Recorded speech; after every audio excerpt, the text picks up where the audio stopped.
And my co-host is here. So that's great. Okay, Assalamualaikum everyone. Welcome. We are inshallah gonna start the second aim of the 29th word today. So the 29th word, we've been studying it. It is about angels, the immortality of spirit, and resurrection. So the first aim, which we just finished, was mainly about angels and the immortality of spirit. And in the second aim, we're gonna kind of shift our focus to the resurrection of the dead. Dr. Yamina is with us. She is helping us kind of understand our reading of the text, which can be a little dense and packed with meaning. So that's sort of what we've been doing. This is our 10th week. And last week we went a little bit over, but we kind of went over all the verses at the end of the first aim.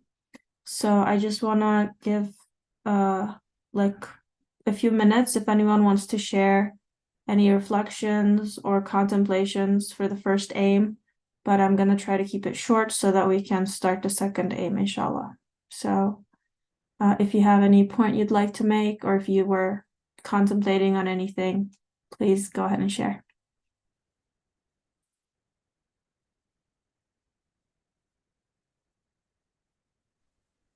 Assalamu alaikum. This is Eva. And so from the last halaqah, how Imam Nursi took us to, after explaining the existence of angels, and then he asked us to go back to the Quran.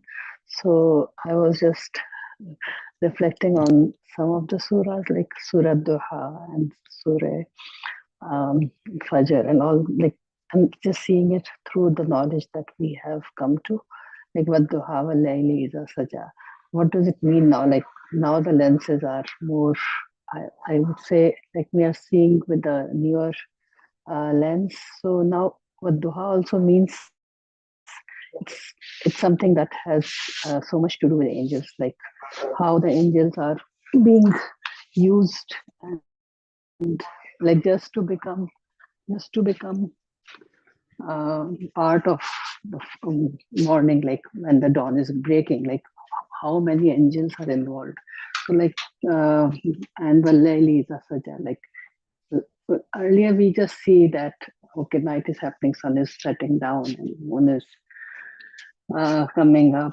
So but seeing it with this lens of angels, I think it totally changes how we view each and every verse now. So I think it's bringing a new curiosity and a new meaning to each ayah with this perspective. So that was like a new way of interacting with the ayat in the Quran as well. Jazakallah khair, Ziba. Nurbano, can you just scroll up a little bit? So I wanted to share something that came to me about these verses for the weekly reflection, and it reminded me of something that Tesnia shared in our chat, our homework reflection chat. There seemed to be a very repeated emphasis on angels and not, as you see in the last ayah here, not joining in worship any gods with our Lord. So angels and not shirk, not associating doership with anything, even 1%, like Dr. Yamina emphasizes, with God. And I was just wondering about that for the week. Like it seems that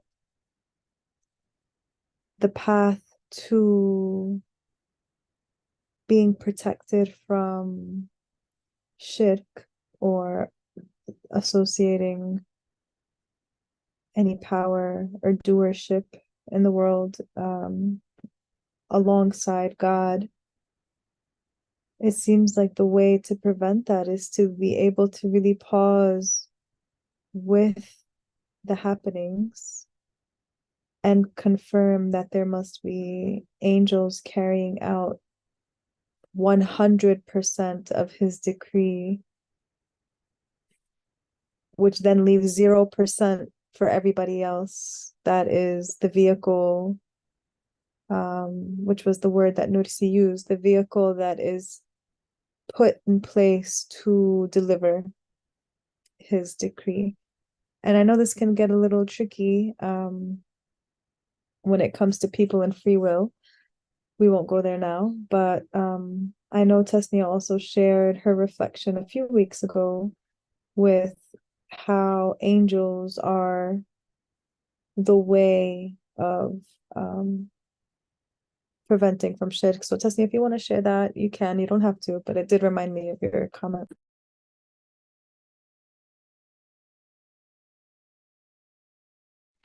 Assalamualaikum. I'm trying to think back as to exactly what I shared. But I think what comes to me is that when we think of angels, we know that they are beings that can only follow, the decree that Allah sends down on them. And so I think oftentimes there's really like a huge gap between something that we see happening and then saying like God made it happen. Like that's a huge jump. And I think many times because the confirmation of angels is not actively happening, that confirmation actually stays more in the mind rather than in the heart. So for me, subhanallah, like this new kind of like way of interacting with everything around me, and like truly like asking Allah, making dua to Allah for me to witness, like and feel the angels have been a game changer.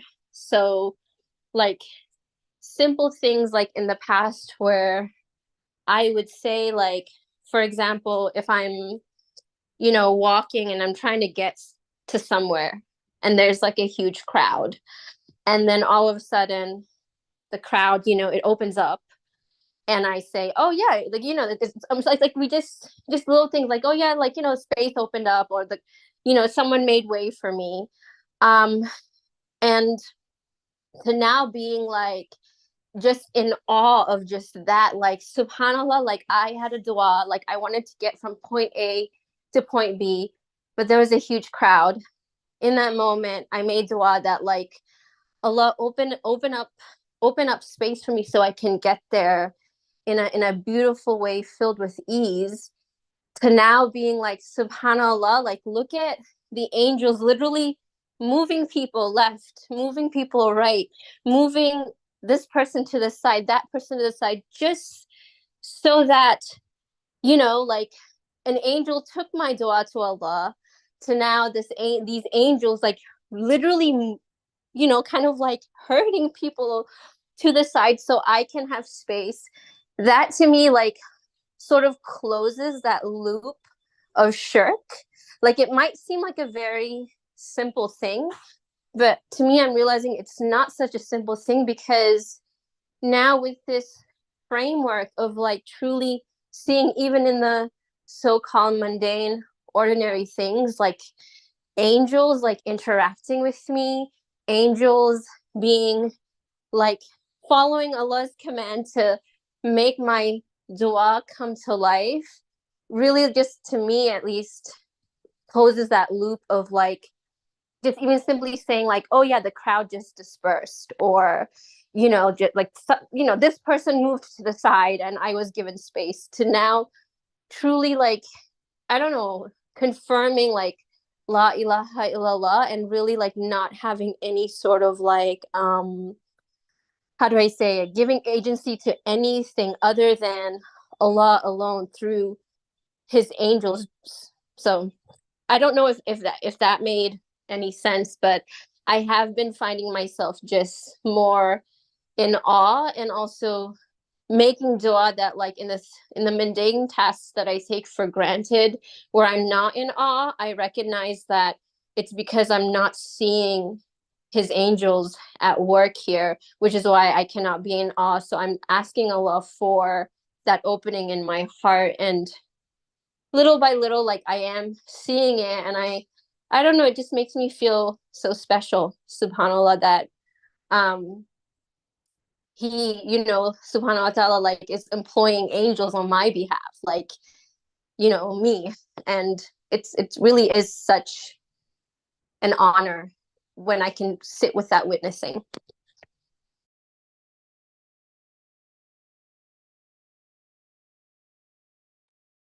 I'll just add something that came to me, and we can sort of wrap up the comments because I know Nurbanu wants to begin with the second aim.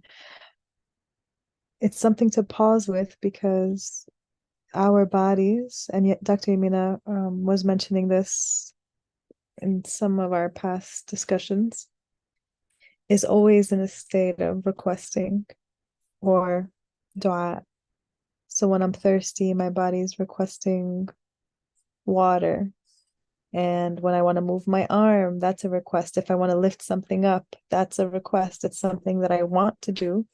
And I'm hoping or praying that it's carried out for me, that the arm is moved for me, that the lips are, subhanAllah, subjugated to deliver whatever it is that I want to communicate. So if we're always in a state of dua, which is a concept that Dr. Ali shared in previous classes, like, we're always in a state of asking. The human being only exists in a state of asking. So to consider what Tasnia just said, that with every asking, the response is coming unto you through angels. So it just made me feel like I just got this sudden imagery or feeling, as Tasnia said, that as like, here are my armies right here. It's almost like, show me, where are your armies of angels? But it's the armies of angels subjugating, like, my lips are moving perfectly and my hands are just flowing with ease, and we take all of these things for granted, that my arm and my legs and Dr. Yamini uses all of these examples all the time. So if we see ourselves as truly, these beings that are put inside of this body, which operates in this existence, in this earth, then look at the grace of ease and who is facilitating that for us. It's just truly something to pause with. Isra, I don't know if you wanted to share your question.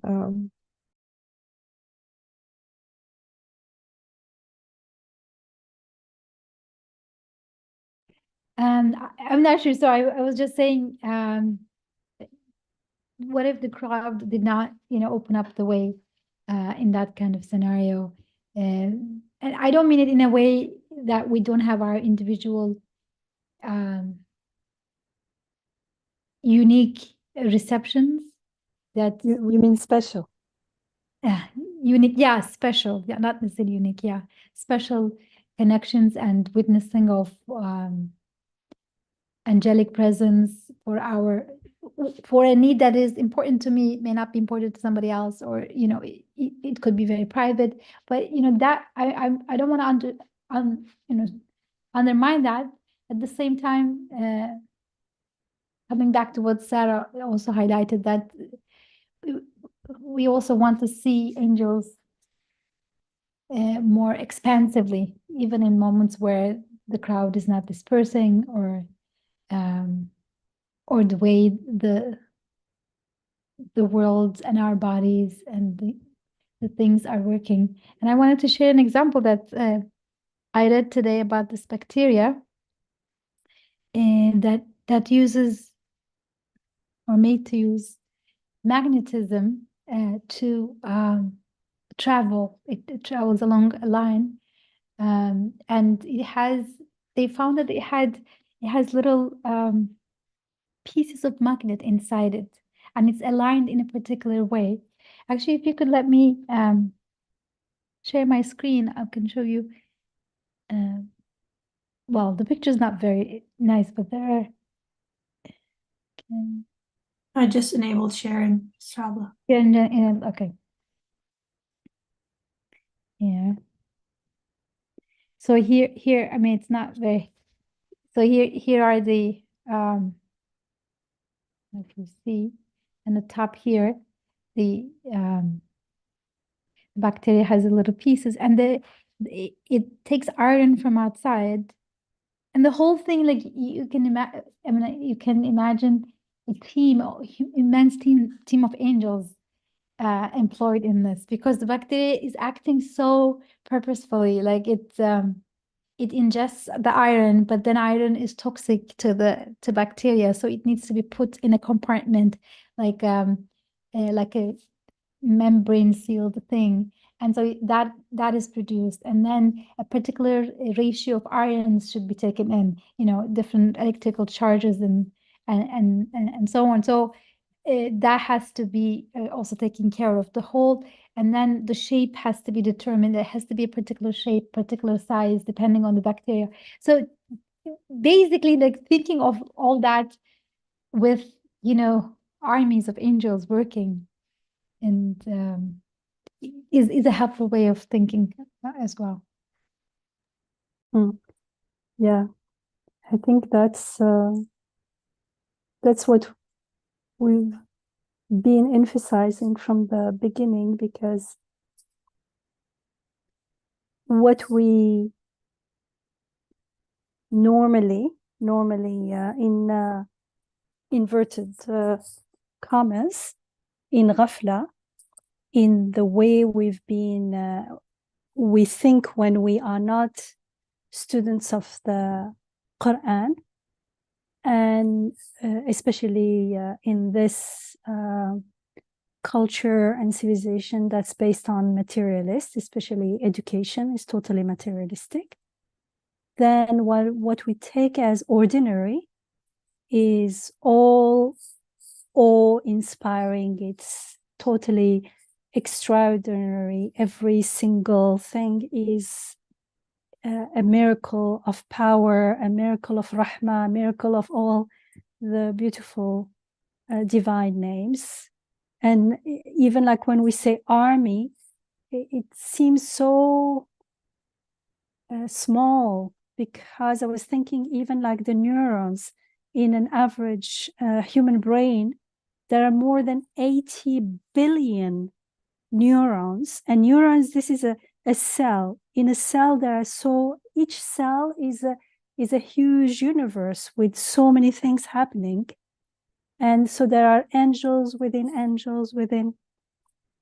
They're all interconnected and all orderly, as we read before. And clearly they are all obeying the same order, the same law, the same command. Subhanallah. And so I get what Isra is saying, like we can have special moments, but not and every instant is special.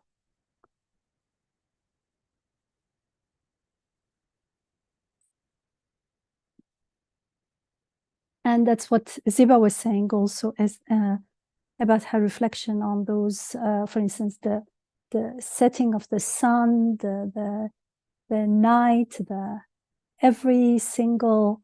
That's why they are these so-called natural phenomena repeatedly mentioned in the Quran, and our attention is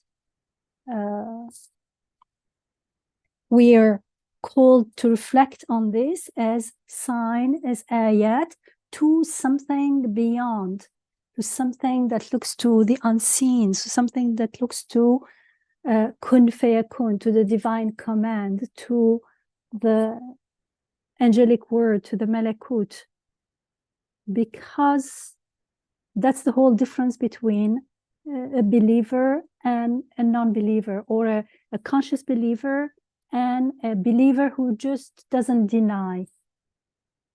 But it's open to, the heart is open to lots of shirk, to worshiping. Worshiping here means loving, being attached to so many other things other than the one and only. So maybe in the beginning, our focus is on what we take for granted as natural, ordinary, normal. There is nothing natural. Everything is happening by divine command. There is nothing ordinary. Everything is a mu'jiza, is a miracle. And in the Quran, the word for the miracles of the prophets, for instance, is the same word as for everything happening, every single phenomena. It's ayah, ayah, ayah. It means they all point to a higher meaning.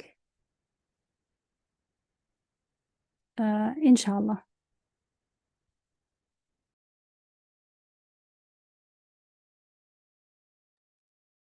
This conversation reminds me of something. Istrabla, it kind of goes back to what you were saying.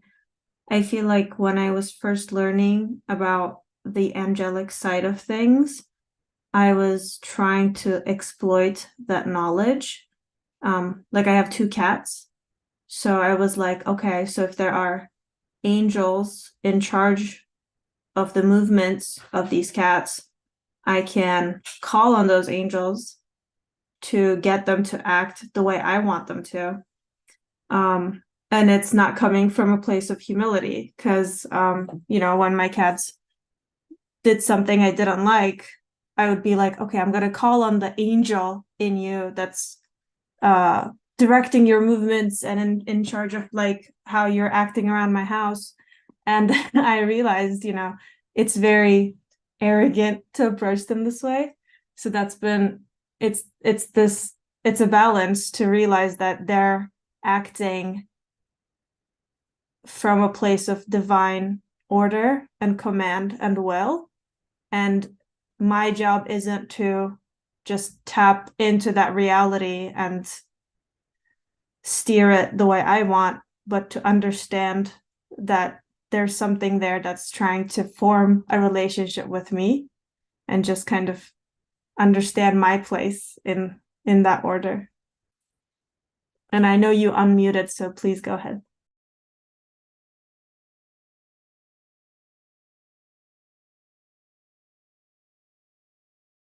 I forgot what I was gonna say.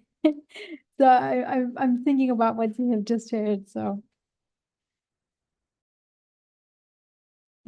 I had a similar question earlier, right in the beginning of the series about when we see any negative happening, negative in our perception. Basically, nothing is negative if it's been ordered by Allah. Alhamdulillah. So, like a small example came to my heart that it's just looking at an orange. When we enjoy the orange, the taste of it, and the color of it, and so many reactions are generated in our body, and all that's being happening with the Amr of Allah. But the same orange, if it starts rotting, then also it's happening with the Amr of Allah.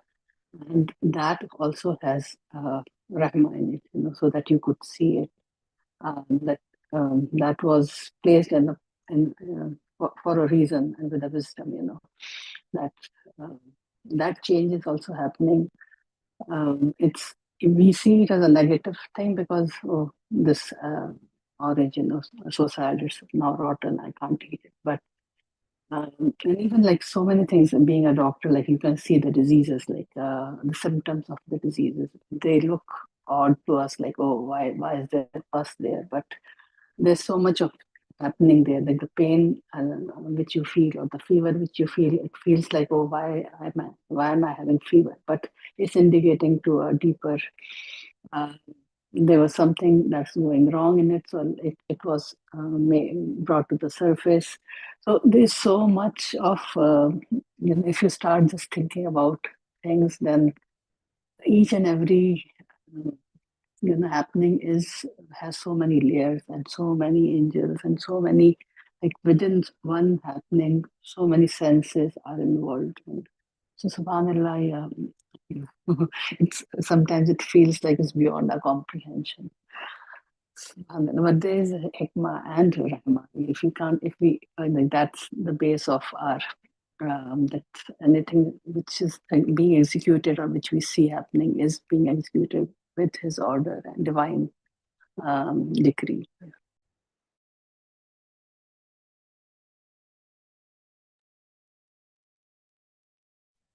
Lovely. Thank you for sharing, Ziba. And I know that there's been some conversation in the chat, but it's almost 8:30. So I'm gonna start reading the second aim, inshallah. And let's see if we can kind of get through a little bit of the introduction. Okay, Bismillahirrahmanirrahim. The second aim is about the resurrection of the dead, the end of the world, and the life of the hereafter. It consists of 4 fundamental points and an introduction, which is in the form of a comparison. Introduction.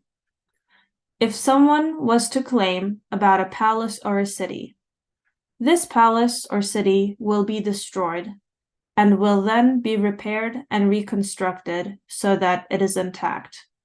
6 questions would surely arise in the face of this claim. The first, why should they be destroyed? Is there a reason or something to necessitate it? If the answer is yes, he would have to prove it.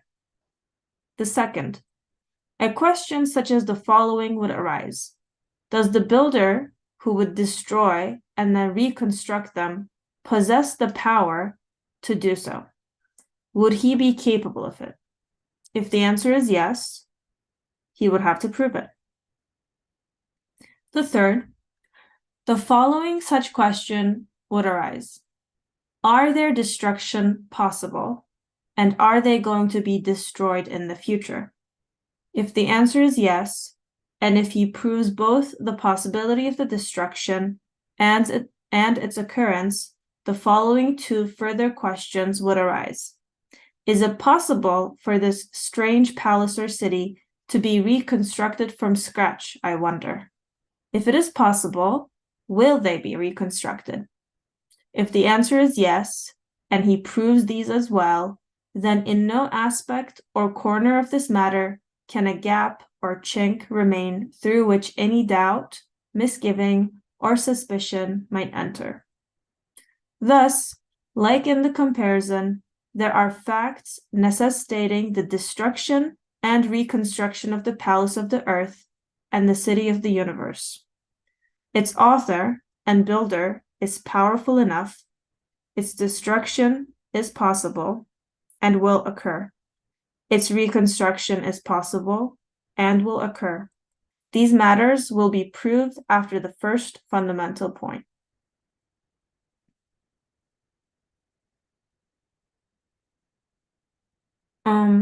So this is, I think, pretty clear. We're kind of getting a roadmap of how we're going to tackle the question or the theme of resurrection. And so we can start with the first fundamental point. Going forward, if you guys have any questions, please write them in the chat. Sarah is, monitoring, so she will stop me if anything is necessary. First fundamental point, man's spirit is definitely immortal. Almost all the indications in the first aim, which point to the existence of the angels and spirit beings, also point to the immortality of man's spirit, which is our topic here. In my opinion, the matter is so certain that further explanation would be profitless. Indeed, the distance between us and the caravans of innumerable immortal spirits who are waiting to go to the hereafter in the intermediate and spirit worlds is so fine and slight that there is no need to demonstrate it with proofs. Numberless saints and people of illumination getting in touch with them, and those who discern the secrets of the grave seeing them, and even a number of ordinary people communicating with them, and the mass of people forming relations with them in true dreams have formed a mass of unanimous reports and quite simply become part of the commonly accepted knowledge of mankind. However, because materialist thought has stupefied everyone in this age, it has been able to implant doubts in their minds concerning even the most evident matters. In order to remove these doubts, therefore, we shall set forth an introduction and 4 sources from the numerous sources springing from the heart's intuition and the intellect's insight. If you guys remember to one of the first ever meetings we had on the 29th word, this is, something we talked about, and obviously our study of the first aim supports this too, but there has been a wide and kind of global acceptance of the existence of spirits and angels and immaterial sort of beings up till kind of recently. So, he's kind of talking about that and how materialist thought has changed that, but I feel like this is again kind of things we've already talked about, so I'm going to keep going. I just want to mention this brought to mind the connection between special experiences and general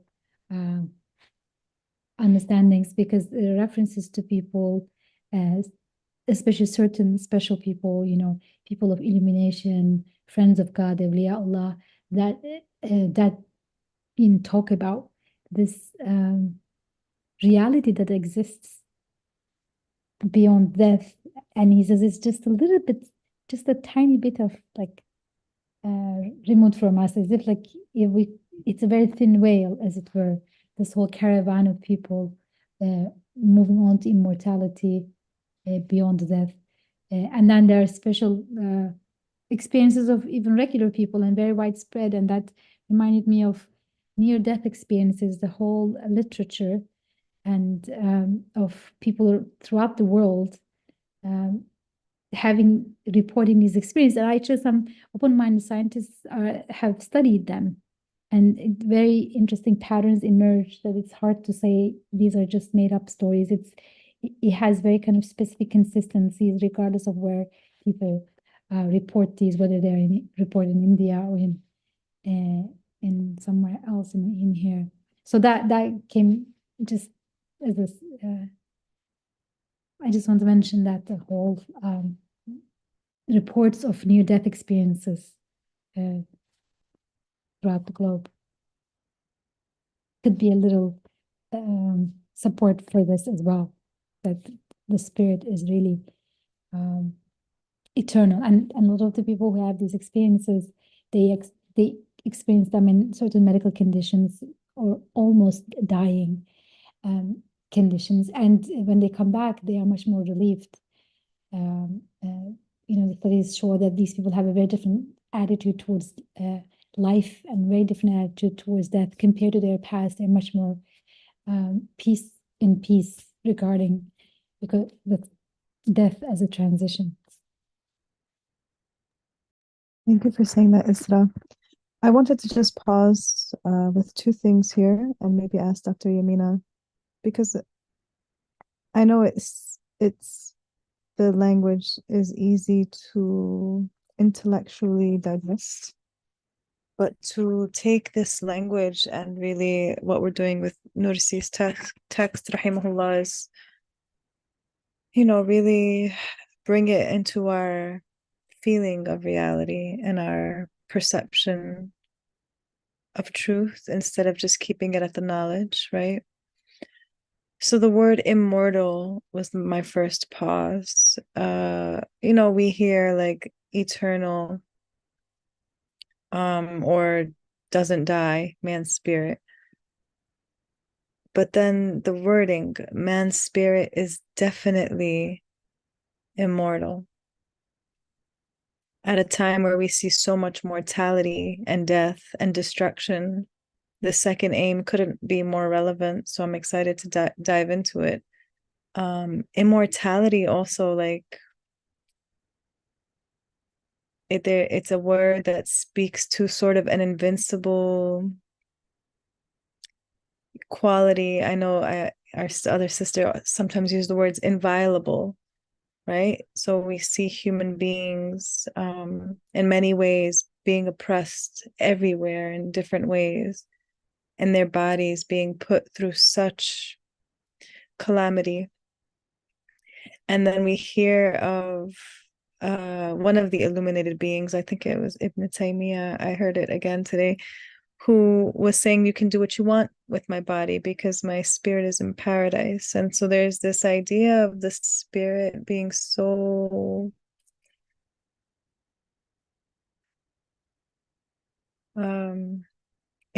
connected, or like in the state of clairvoyance, this like perceptible reality of the spirit world. And if your being can be so aligned, like Dr. Yamina says, if we can live from the ruh, if my physical experience here can really tap into this,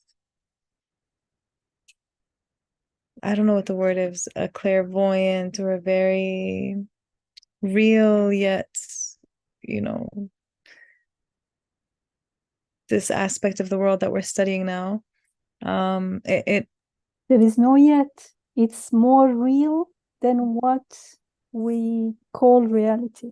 Thank you, Dr. Yamina, because that was my next question. My next question was like, what he says here, the space, indeed the distance between us and the caravans of innumerable immortal spirits who are waiting to go to the hereafter in the intermediate and spirit worlds is so fine and slight.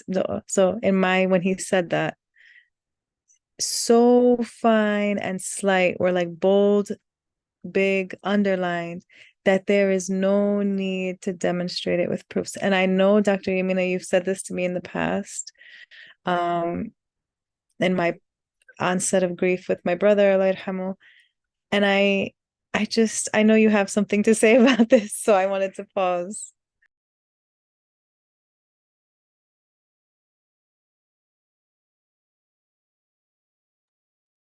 What attracted my attention is at the end when he says,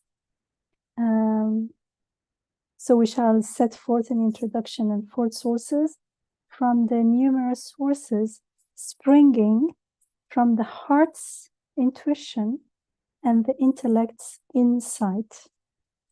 And it's interesting, reminded me of someone I knew who had told me that, like, she didn't believe in anything, in the hereafter or in anything.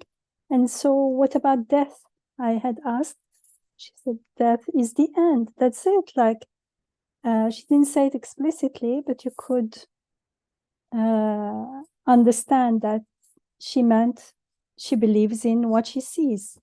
And when there is death, it ends. It's the end. But lo and behold, years later, someone beloved to her in her family passed away. And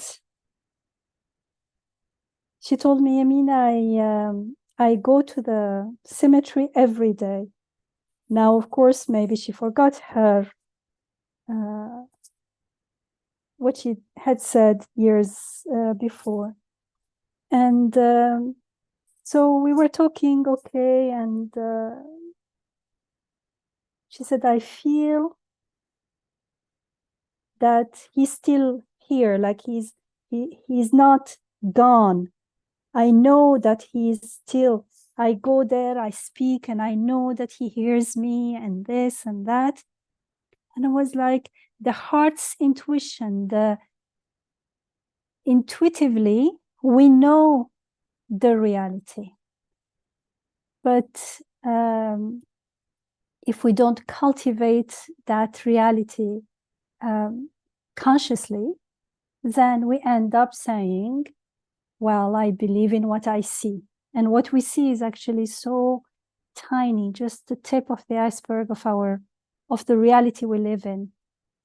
Because what we usually call reality in this civilization, and when we are in ghafla, because it's a civilization based on ghafla, not based on divine wisdom, we mean the physical, material appearance of things. That's why he's saying here that the veil between the two worlds is so, it's very slight and so fine, because ruh is ruh, we are ruh as well. So all arwah. So as ruh, we have an affinity with the other world, but we also have a material physical existence. So we are living in this physical reality, but it doesn't mean that we don't have access to the other realities, since that's who we are. That's why it's so fine. And that's why even people who don't do any special work, he said, they still, ordinary people, communicate with the souls, the arwah of the dead ones, through true dreams, for instance. And there are people who can see and communicate with the spirits of the people in the graves. So that just tells us about the multi-dimensional reality that we live in, and the flimsiest reality, because it's so passing, it's so transient, is the physical one, which we hold on to as the big soul reality, as if. Can you imagine living in a world where, if we truly, truly believe this, not to panic, living in peace is almost impossible, because the ruh, the heart, long for that stability, that grounding with a source of permanence. But we are living in a world that is constantly flowing, constantly flowing. It's almost like you get dizzy from the transience, and that's why, in order to avoid that reality, we keep ourselves busy. But if we stay, if we just pause, if we just slow down, we will realize that there is something, the conscious part of us will become conscious. We will watch ourselves, we'll watch our emotions, we will watch what's going on, we'll watch the transience, and so we'll be in touch with something that is deeper, more permanent. That's why that is so important, to reflect, to pause, to slow down, to make time for true salat, for instance. That's the time to connect with God means connecting with the world of the unseen. That's the one of the first qualities of belief, is to believe in the unseen, to have no doubt about the unseen, because that's the unseen is here right now. So springing from the heart's intuition and the intellect's insight.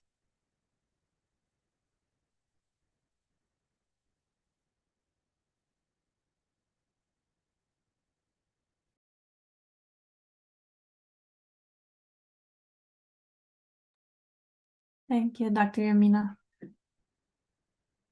I will read a bit more and let's see how far we can get. Introduction.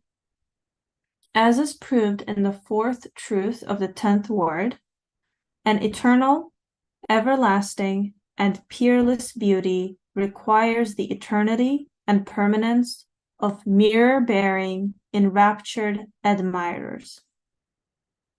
And the faultless, eternal, and perfect art seeks the perpetuation of thoughtful heralds, and the boundless mercy and beneficence require the continued ease and happiness of needy ones to thank it.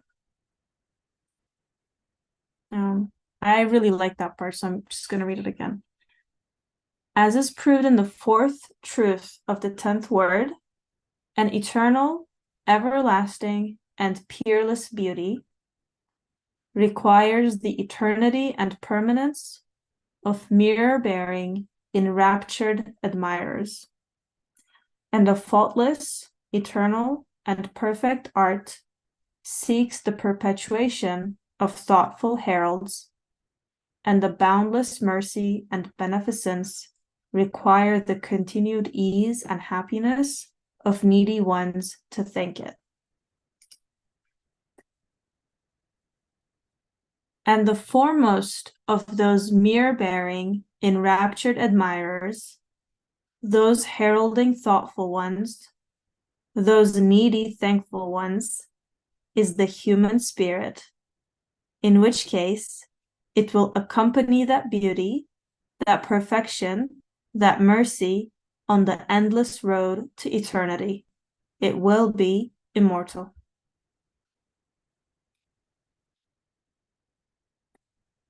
As is also proved in the 10th word, in the 6th truth, not only the human spirit, but also the simplest levels of existence have not been created for extinction. They manifest a form of immortality. Even an insignificant flower, which has no spirit, when it ceases from eternal existence, manifests a sort of immortality in 1,000 ways, for its form is made permanent in countless memories, and finding perpetuation in all its hundreds of seeds, the law according to which it was formed continues. Since the flower's law of formation, the model of its form, which resembles a tiny fragment of spirit, is made permanent by an all-wise preserver, and since it is preserved throughout turbulent transformations, with perfect order in its tiny seeds, and made permanent, if you do not understand the degree to which the human spirit, which is of an extremely comprehensive and elevated nature, and has been clothed with external existence, and is a conscious, living, and luminous commanding law, most certainly manifests immortality, and is tied and bound to eternity. If you do not understand this, how can you claim to be a conscious human being? Can it be asked of an all-wise one of glory, an imperishable preserver, who includes and preserves the program and law of formation of a mighty tree in its tiny dot-like seed. For that law, to some degree, resembles a spirit. How can he preserve the spirits of the dead?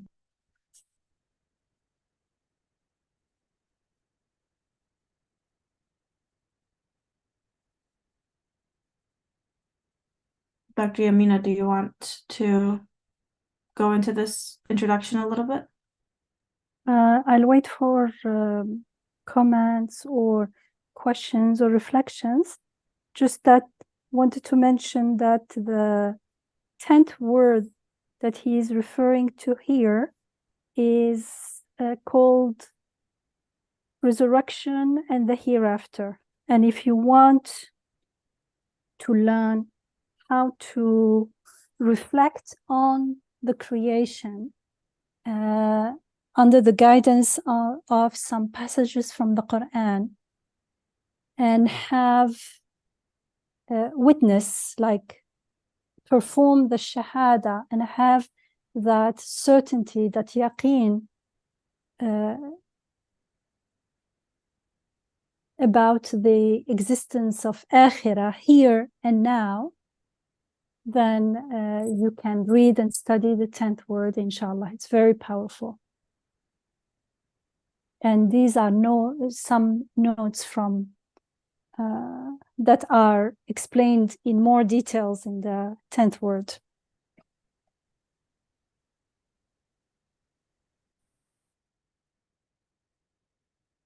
For those who know the website, you can use it to get to the 10th word. So you can kind of read it here.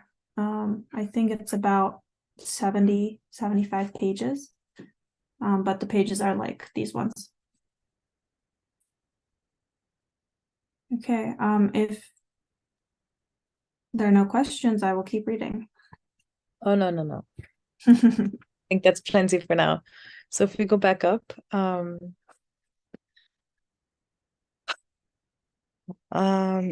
first part up there, it says, what really caught my attention and made me pause. Okay, so let's just read it again. And the foremost of those mirror-bearing and raptured admirers, those heralding thoughtful ones, those needy thankful ones, is the human spirit. In which case, and this is the part that made me pause, it will accompany. The word accompany is also packed and very meaningful, and really points to a relationship that you walk with, like Dr. Yamina was just saying, a reality that you are with. I mean, accompany. It's not just like something you know in your mind or something that you conclude intellectually. You know, if you think about people that accompany you, just, you know, the word is very meaningful.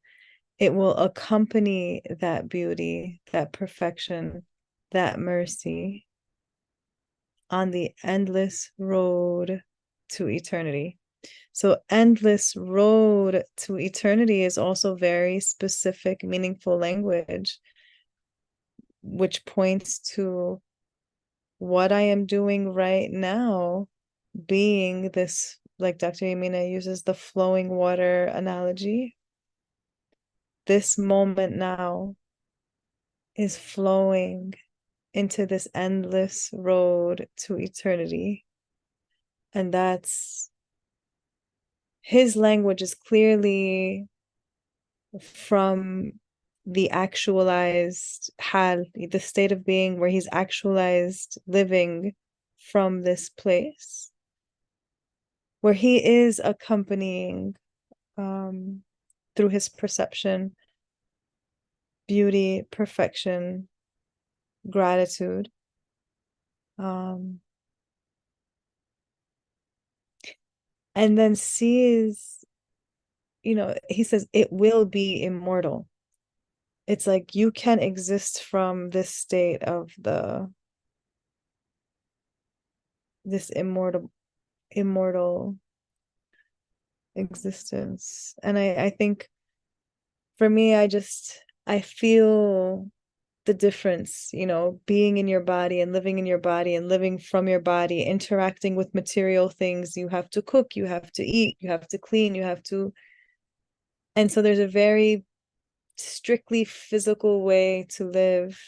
And then perhaps, like Ziba was sharing, there's moments of tapping into this reality of the spirit, and you starting to engage with the natural phenomena in a way that speaks this sort of I wrote down the word that Dr. Yamina used that was also very striking.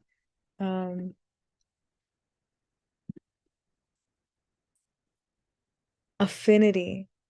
It's like, because we have this affinity towards the spirit world, like we want to believe that when we're watching death and destruction, this can't be, you know, there's so many friends and groups, there's like, oh, like it's hurting so much, it's really destructive, it's really painful, it's really. And then there are a few, very few, that can really grasp onto this reality. And even the people there that are experiencing extreme trauma, you can see that many more are actually speaking to this sort of spirit world that's like, they're almost like in a win-win state, some of them, when they speak, Yani. Like, alhamdulillah, regardless of what happens here, because there's a real reality that's accompanying them on this quote unquote endless road to eternity.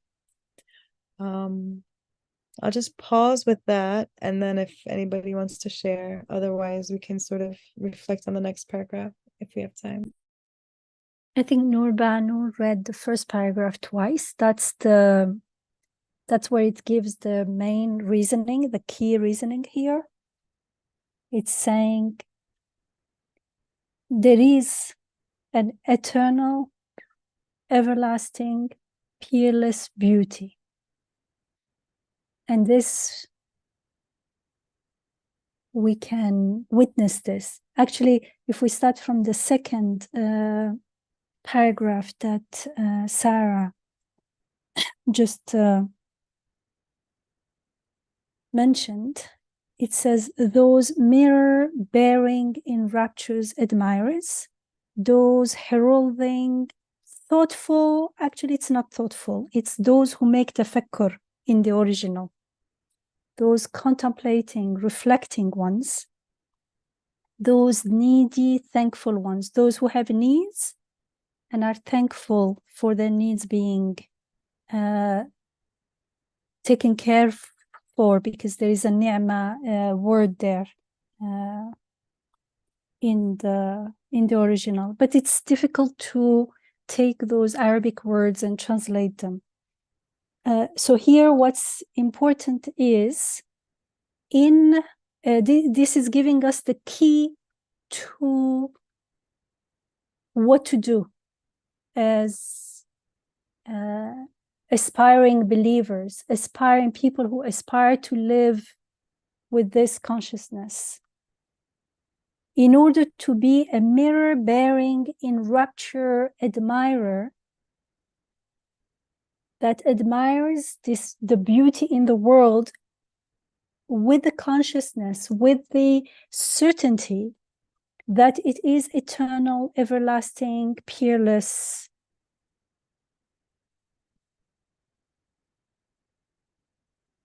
And admire it accordingly, we need to be heralding, reflecting people. So we need to reflect, and when we reflect, we will be heralding, means letting, declaring, proclaiming, letting others know as well, because that's how the whole creation is. Because the angels obey the divine command, the way everything is witnessing to the divine power, to all the beautiful names of God. And they're proclaiming, they are making tasbih, refuting shirk and proclaiming his names. That's the shahada. There is no beautiful one except him. There is no powerful one except him. And that's what we start doing when we consciously reflect on the creation as we are taught in the Quran.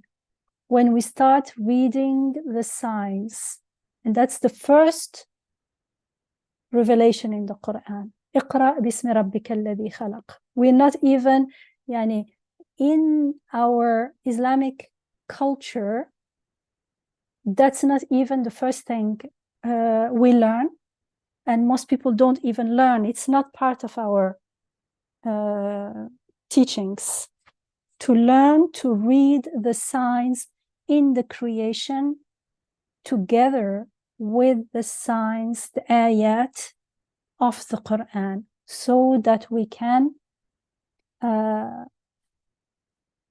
proclaim his names, proclaim the shahada. Shahada, the first part of shahada is refute any shirk, because we confirm and affirm with certainty, with no doubt, that there is no God except him, nothing worth worshipping and asking help for and relying on and loving and admiring and prostrating to, except the only one God, the source of everything.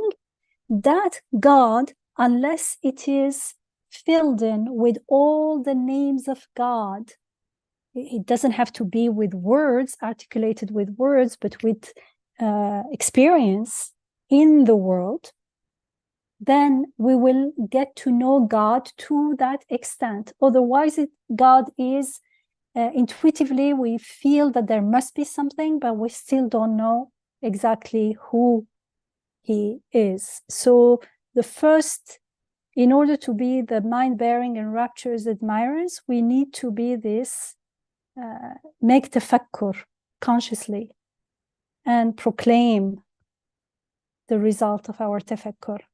And in order to do this, first we have to be aware of our needs and how they are being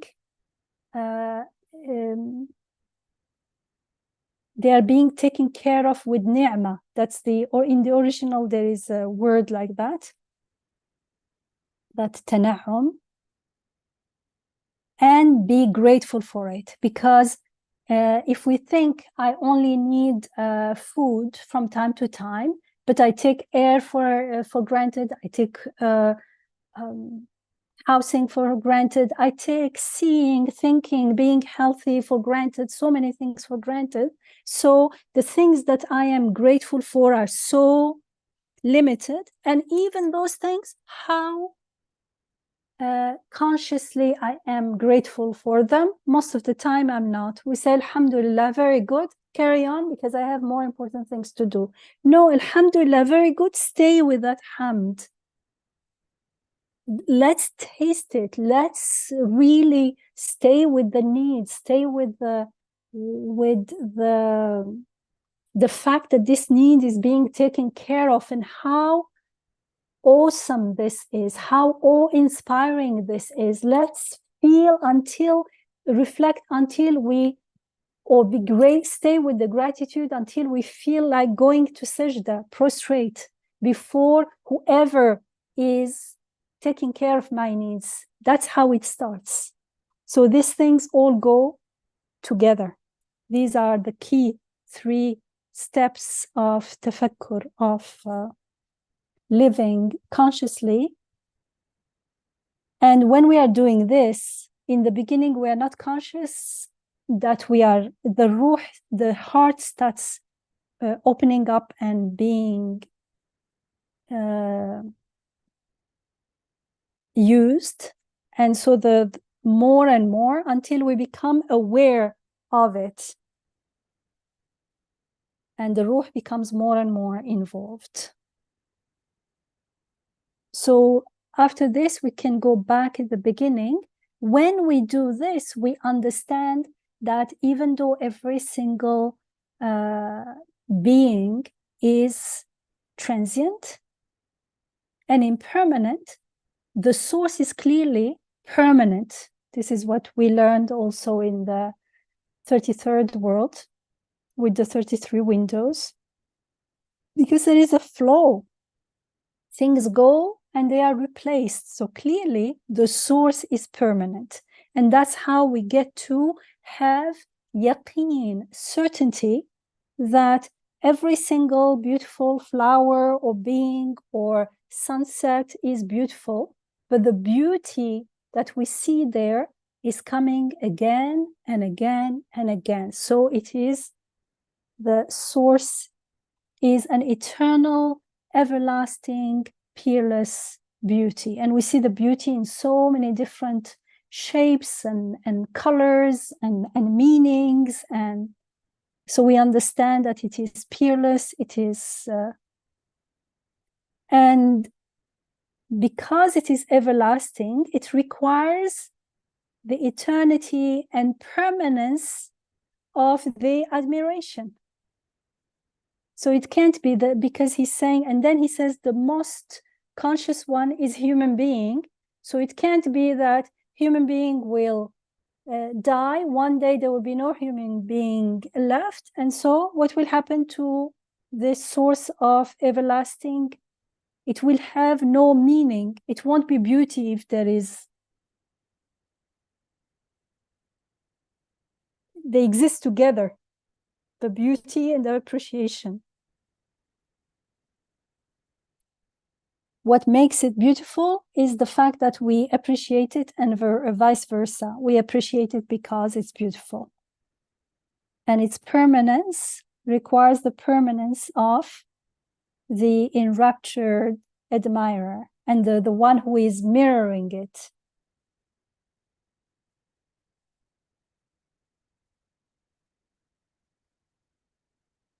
So that's the kind of, the second part is different than the first one, when he talks about the insignificant flower. That one we can leave it for next week, inshallah. Because he's talking about the law that even the insignificant flower is in many aspects permanent or looks to eternity. So what about human being? So he is adding to the first reasoning, he's adding something more. And this is intellectual insight. It's not really reasoning. This is more than, this is an insight. You feel it. And the more you live it, the more the heart is convinced, has no, it's not convinced, it's like you experience it. So it's a reality. So, I mean, your recommendation about how to interact with it so that we can ponder on it and stop and reflect and absorb it, and then, so I think it reminded me of like it needs some pausing and effort. It's while you observe the creation and the ayat around us. So it reminded me of the ayat Allah says in Quran that Amalu ala Dawood shukra. So shukr doesn't come like it needs effort, and it needs some pondering and reflection and interaction. And I think the second ayah next to it is that most of you are not grateful. I think it's followed by the same. It is repeated in the Quran that most people are not grateful. Because we may think we are grateful, but we are not truly staying with the it does not shape who we are, and it's not even the gratitude. We are not we don't stay with it enough to confirm the source. That's why in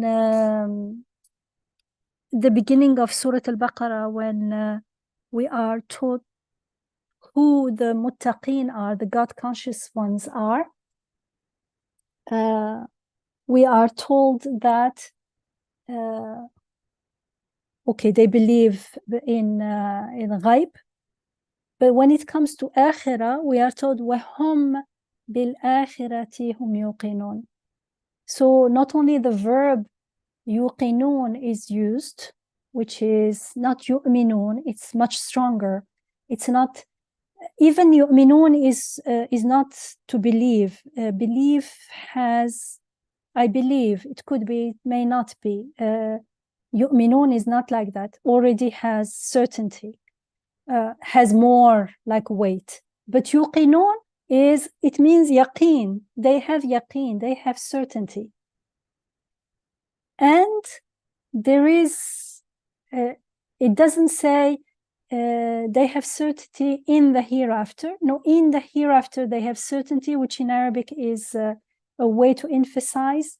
And the language there is emphasizing this. It means there is no, in order to live with that God consciousness, with that ihsan in the presence of God, we need to live in a way that we are taught in the Quran, that, which is, everything is a sign. So wherever we turn, there is wajh Allah, there is the face of God, there is the aspect of things that mirror the beautiful names of God, that proclaim the names of God, that proclaim the shahada, that refute any shirk. So our existence and our life won't be, and our activities won't be a means to they won't distract us from our purpose in life. They won't make us forget what we are here for. They are created in a way to help us and teach us and show us the way and train us and get us, prepare us for akhirah. So if we live like that, with that awareness that everything is an ayah, and then find that the ayah is behind that, we start interacting with the angelic part of everything, then we may forget from time to time, but actually they will remind us when we look at the sunset, or we'll remember again, or we pause and breathe consciously, we will be reminded again. Then only we can be grateful to God and to God alone, in our heart, in our soul. Otherwise, we may feel gratitude, but even a kitten, a hungry kitten, give it its favorite food, it is very grateful. But grateful to what? To whom? Well, the cat is not responsible for that, but we are. So, but if I'm grateful like the kitten, then that gratitude is not the gratitude of a human being. It's a lower, it's better than not being grateful at all for myself, for the quality of my life, but it's not the conscious gratitude that we are called to in the Quran.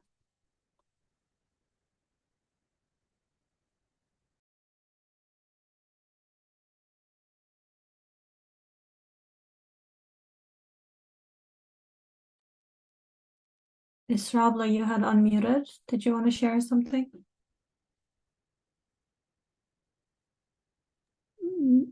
Just I wanted to say these ways of defining ourselves was striking. You know, I am a mirror-bearing admirer, a contemplating announcer, needy, thankful.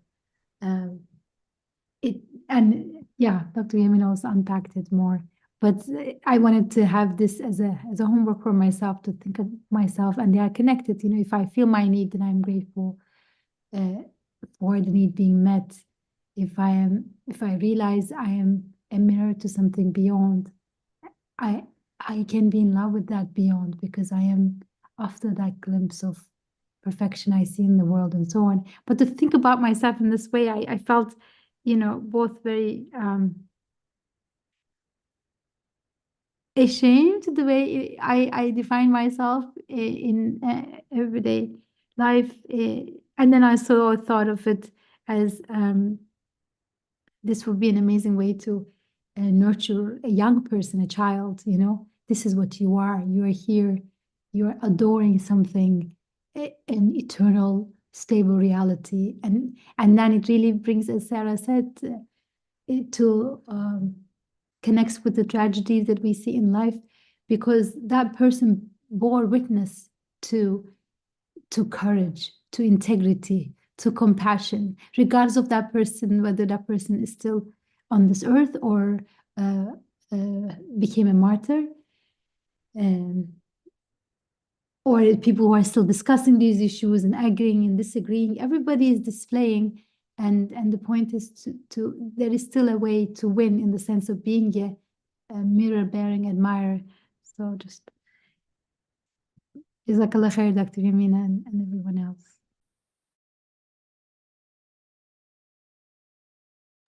Yes, Jazakallah khair, Dr. Yamina. I think that first paragraph is sufficient for us to sit with and deeply reflect on how we can bring this to our just a deeper way of living. And maybe we will take that second paragraph of the introduction that we didn't yet digest, and we can reread that and sit with it for our homework, inshallah, as well as getting familiar with the upcoming text. Jazallah, Imam Nursi, rahimahullah. May Allah reward him plenty. He introduced, I mean, at least personally, introduced the Quran and how to read the Quran together with the creation to me, essentially. Alhamdulillah. Jazallah khair. Ameen, ameen, rahimahullah, rahmatan wasi'ah. Alhamdulillah. And with that, I guess we'll see if anyone has any closing comments or questions specifically related to the text, inshallah.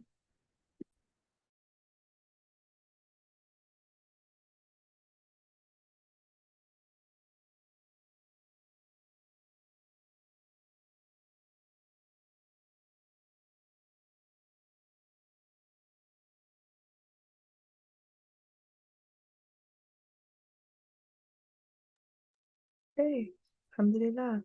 So we'll post the homework in the chat, and Nurbanu, inshallah, you want to close? Actually, if someone else can do the closing prayer, that would be lovely. I'll stop the recording and sharing, and again, if you guys would like to comment on the YouTube with your thoughts, the live stream was functional today, so we have some people who watch it after. They can definitely benefit from your reflections too, inshallah.